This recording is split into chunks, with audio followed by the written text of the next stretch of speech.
Hello friends, எல்லாருக்கும் வணக்கம். இது உங்கள் செஸ் வாசம். இன்னைக்கு பாத்தீங்கன்னா நம்ம ரொம்பவே ஒரு இன்ட்ரெஸ்டிங்கான செஸ் பசில் தான் பார்க்க போறோம். விளாடிமிர் யக்கோ அப்படின்ற ஒரு 1924ல கம்போஸ் பண்ணப்பட்ட ஒன் ஆஃப் த சூப்பரான செஸ் ஸ்டடி தான். ஓகேங்களா? இந்த பர்டிகுலர் பொசிஷன்ல பாத்தீங்கன்னா white to play. So black உடைய பான்ஸ் எல்லாமே பாருங்க பயங்கர ஸ்ட்ராங்கா இருக்கு. பிளாக் உடைய பர்டிகுலரா இந்த டி பான் வந்து ப்ரொமோட் பண்றதுக்கு ரெடியா இருக்காரு. இந்த டி பானை தடுக்கிறதுக்கு பாத்தீங்கன்னா இப்போ ஒயிட் கிட்ட எந்த வழியுமே கிடையாது பாருங்க. ரூக்கையும் உங்களால இங்க எடுத்துட்டு வர முடியாது. இங்க ரெண்டு பான்ஸ் வந்து கார்ட் பண்ணிட்டு இருக்காங்க. நைட்டையும் உங்களால வந்து வச்சு பிளாக்கும் பண்ண முடியாது. அண்ட் அது மட்டும் இல்ல, ஒயிட்டுக்கு என்னதான் பீசஸ் இருந்தாலுமே பிளாக் உடைய பான்ஸ் எல்லாம் பாத்தீங்கன்னா ரொம்பவே ஸ்ட்ராங்கா இருக்காங்க.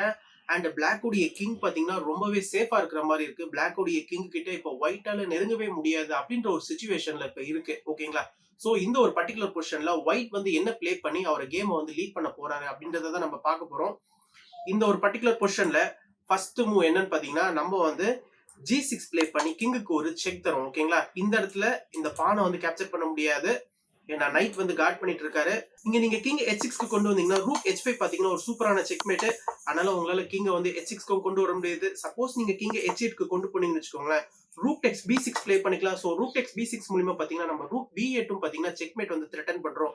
இதை கேர்லெஸ்ஸா பிளாக் விட்டுட்டு அவருடைய இந்த பானை ப்ரோமோட் பண்றாருன்னு வச்சுக்கோங்களேன், நம்ம ரூக் B8 செக் தரலாம். ரூக் B8 செக்கு அப்புறமா நீங்க இப்ப குயின் வச்சு தான் பிளாக் பண்ணோம். இப்ப ரூக் டெக்ஸ் குயின் பாத்தீங்கன்னா ஒரு சூப்பரான செக்மேட். இந்த ஒரு ரீசன்னால இந்த G6 செக்குக்கு அப்புறமா கிங்கால வந்து G8 தான் போக முடியும். சோ கிங் G8 போனதுக்கு அப்புறமா இப்ப ரூக் டெக்ஸ் பான். சோ ரூக் டெக்ஸ் பானுக்கு அப்புறமா நம்ம வந்து ரூக் B8 செக்மேட் வந்து த்ரெட்டன் பண்றோம். இப்ப கிங் வந்து G8 வந்ததுனால இந்த ரூக் B8 செக்க வந்து கிங் F8 பிளே பண்ணி நம்ம அவாய்ட் பண்ணிக்கலாம். இப்ப நீங்க வந்து ரூக் B8 செக் கொடுத்தாலுமே கிங்குக்கு வந்து இங்க E7ல வந்து ஒரு எஸ்கேப்பிங் ஸ்கொயர் இருக்கு. ஓகேங்களா? இப்ப இந்த இடத்துல ஒயிட் எப்படி கண்டினியூ பண்ண போறாரு அப்படின்றத நம்ம பார்க்கணும்.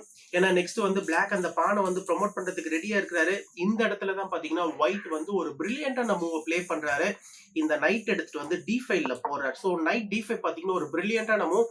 ரெண்டு பானாலுமே இந்த நைட்டை வச்சு கேப்சர் பண்ண முடியும். பட் ரெண்டு பானாலுமே கேப்சர் பண்ணா இது வந்து ஒயிட்டுக்கு தான் பாத்தீங்கன்னா ஃபேவரா போய் முடியும். ஃபர்ஸ்ட் நீங்க வந்து இந்த சி பானை வச்சு கேப்சர் பண்ணீங்கன்னு வச்சுக்கோங்களேன், இப்ப என்ன நடக்கும்னா நம்மளுடைய கிங் வந்து அழகா இந்த C5க்கு கொண்டு வரலாம். கிங் C5க்கு அப்புறமா நீங்க குயினா ப்ரோமோட் பண்றீங்கன்னு வச்சுக்கோங்களேன், திருப்பி கிங்க வந்து D6க்கு கொண்டு வரலாம். கிங்க D6க்கு கொண்டு வந்ததுமே பாருங்க இந்த பொசிஷன்ல பிளாக் உடைய 7th ரேங்க எல்லா பீஸுமே பாத்தீங்கன்னா சூப்பரா கார்ட் பண்ணிட்டு இருக்காங்க. அண்ட் அது மட்டும் இல்ல, கிங்கால இப்ப 7th ரேங்க்கு வர முடியாது. இப்ப ரூக் B8 செக்மேட் பாத்தீங்கன்னா நம்ம வந்து த்ரெட்டன் பண்ணிட்டு இருக்கோம். இந்த இடத்துல நீங்க வந்து என்ன பண்ணாலுமே ரூக் B8 செக்மேட்டை உங்களால தடுக்கவே முடியாது.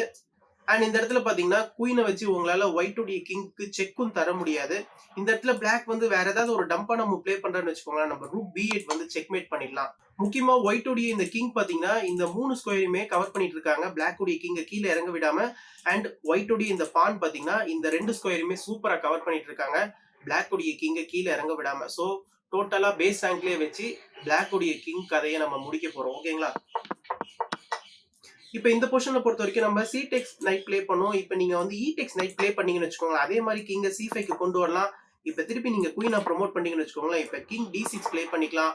இந்த இடத்துல சிம்பிளா என்ன பண்ணலாம்னா திருப்பி நம்ம ரூக் B8 செக்மேட் வந்து த்ரெட்டன் பண்றோம்.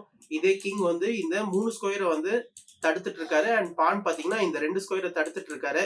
இந்த இடத்துல நீங்க உங்களுடைய குயினை வந்து இந்த E1க்கு கொண்டு வரலாம். எனிவே ரூக் B8 பாத்தீங்கன்னா செக் வரும். இப்ப நீங்க குயினை வச்சு கார்ட் பண்ணலாம். இப்ப சிம்பிளா பாத்தீங்கன்னா நம்ம வந்து குயினை வந்து வின் பண்ணிடலாம். குயினை வின் பண்ணதுக்கு அப்புறமா இப்ப என்ன நடக்குதுன்னா கிங் டெக் C6 பிளே பண்ணிக்கலாம். கிங் டெக் C6க்கு அப்புறமா ஆட்டோமேட்டிக்கா இந்த D5 பான் வந்து ஃபால் ஆயிடும். அண்ட் நெக்ஸ்ட் இந்த பானை வந்து நம்ம வந்து பாசர் பானா கன்வெர்ட் பண்ணிக்கலாம். இதுல இருந்து பாத்தீங்கன்னா ஒயிட் வந்து இந்த கேம் வந்து சிம்பிளா பினிஷ் பண்ணிடலாம். அப்படியே இந்த இடத்துல பிளாக் உடைய கிங் வந்து இந்த பேஸ் ரேங்க்கு வந்து இந்த பானை ப்ரோமோட் பண்ண விடாம தடுத்தாருன்னு வச்சுக்கோங்களேன், நம்ம இந்த பானை மட்டும் கேப்சர் பண்ணிட்டு நம்மளுடைய கிங்கை வந்து இந்த வழியா கொண்டு போயிட்டு இந்த பானை கேப்சர் பண்ணி இந்த ஒயிட் பானை வந்து நம்ம வந்து ஃபார்வர்டுக்கு புஷ் பண்ணிக்கலாம். ஸோ ரெண்டுத்துல ஏதாவது ஒரு பானை நம்ம வந்து ஈஸியா புஷ் பண்ணி கேமை வந்து ஃபினிஷ் பண்ணிக்கலாம். ஸோ இந்த ஒரு செஸ் ஸ்டடியை பத்தி நீங்க உங்களுடைய கருத்துக்களை கண்டிப்பா பதிவு பண்ணுங்க. இதோட நான் இந்த வீடியோ முடிச்சுக்கிறேன். ஃபைனலா நான் சைன் அப் பண்றதுக்கு முன்னாடி நம்ம சேனலையும் இன்னும் யாரும் சப்ஸ்கிரைப் பண்ணலன்னா தயவு செஞ்சு சப்ஸ்கிரைப் பண்ணிக்கோங்க. தேங்க்யூ.